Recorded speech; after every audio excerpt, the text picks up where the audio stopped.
পাপ শুধু কোনো খারাপ কাজ করেই হয় না, অনেক সময় পাপ হয় আমাদের বলা কথার মধ্যেও। এক রাজ্যে একদিন এমনই এক ঘটনা ঘটেছিল যেখানে কেউ ইচ্ছে করে পাপ করেনি, তবুও একটা বড় পাপ হয়ে গেল। আর শেষে পাপের ভাগীদার হলো এমন একজন যে কিনা ঘটনাস্থলেই ছিল না। কিন্তু কেন?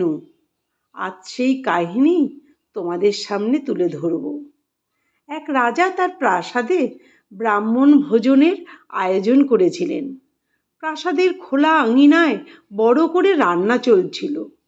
সব কিছুই খুব সুন্দরভাবে প্রস্তুত হচ্ছিল। হঠাৎ আকাশে একটি চিল উড়ে যাচ্ছিল, তার নখে ধরা ছিল একটি জীবন্ত সাপ। নিজেকে বাঁচাতে সাপটি ছটপট করতে করতে বিষ ছড়িয়ে দিল। সে নিজেও জানতো না বিষ গিয়ে সেই খাবারে পড়তে পারে, আর সেই বিষের কয়েক ফোঁটা নিচে রান্না হওয়া খাবারের উপর পড়ে যায়। কেউ কিছুই বুঝতে পারেনি। এরপর সেই বিষাক্ত খাবার পরিবেশন করা হয় ব্রাহ্মণদের। সেই খাবার খেয়ে কিছুক্ষণের মধ্যেই এক ভয়ঙ্কর ঘটনা ঘটে যায়। সেই বিষাক্ত খাবার খেয়ে সব ব্রাহ্মণ একে একে মৃত্যুবরণ করেন। রাজপ্রাসাদে শোক নেমে আসে। ব্রহ্ম হত্যার দায়ে রাজা শোকাহত হয়ে ভেঙে পড়েন, কারণ তিনি তো এই পাপ ইচ্ছাকৃত করে করেননি। এরপর যমরাজ দ্বিধায় পড়লেন। যমলোকে যমরাজ ভাবতে লাগলেন, তাহলে এই পাপের দায় আসলে কার? তিনি এই নিয়ে অনেক ভাবতে লাগলেন। রাজার পাপ, কারণ তিনিই তো ভোজের আয়োজন করেছিলেন, নাকি তাহলে রাঁধুনির পাপ, কারণ সে তো রান্না করেছিল, নাকি এই দায় চিল বা সাপের, যাদের কারণে বিষ খাবারে পড়েছিল?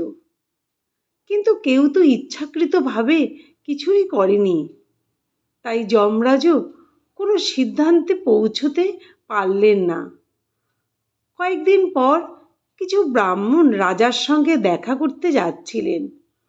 পথে তারা এক মহিলার কাছে রাজার প্রাসাদের রাস্তা জানতে চাইলেন। মহিলাটি রাস্তা দেখিয়ে বলল, সাবধানে যাবেন বাবা, ওই রাজা কিন্তু ব্রাহ্মণদের বিষ খাইয়ে মেরে ফেলেছেন। সেই সময় এই কথাটা সে খুব সহজভাবে বললেও এর মধ্যে ছিল মিথ্যা দোষারোপ, অপবাদ আর একরকম পরনিন্দা।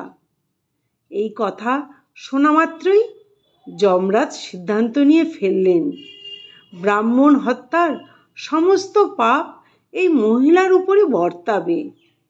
যমদূতেরা তো অবাক হয়ে জিজ্ঞেস করলেন, কেন প্রভু? যমরাজ তখন বললেন, যখন কেউ পাপ করে তখন সে ভেতরে ভেতরে কষ্ট পায়, কিন্তু এই ঘটনায় রাজা, রাঁধুনি, এমনকি চিল সাপ কেউই আনন্দ পায়নি। কিন্তু এই মহিলা অন্যের নামে মিথ্যা দোষ চাপিয়ে ঘটনাটাকে বাড়িয়ে বলে এক ধরনের বিকৃত আনন্দ পেয়েছে। তাই এই পাপের প্রকৃত ভাগীদার হলো সেই। আমরা অনেক সময় ভাবি আমরা তো বড় কোনো পাপ করিনি, কিন্তু আমরা কি ভেবে দেখি যে কারো নামে মিথ্যা কথা বলা, কারো সম্পর্কে আলোচনা করা, অপবাদ দেওয়া, পরনিন্দা করা, এগুলো যে বড় পাপও হতে পারে।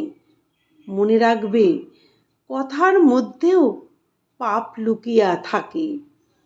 তাই কথা বলার আগে একবার ভাবো, কারণ একটা ভুল শব্দ তোমার জীবনের দিক বদলে দিতে পারে। কাহিনীটি সামান্য হলেও এটি বিশেষ অর্থবহ। বিষয়টি ভালো লাগলে লাইক ও সাবস্ক্রাইব করুন, আর কমেন্টে লিখুন হরে কৃষ্ণ। নমস্কার, ধন্যবাদ।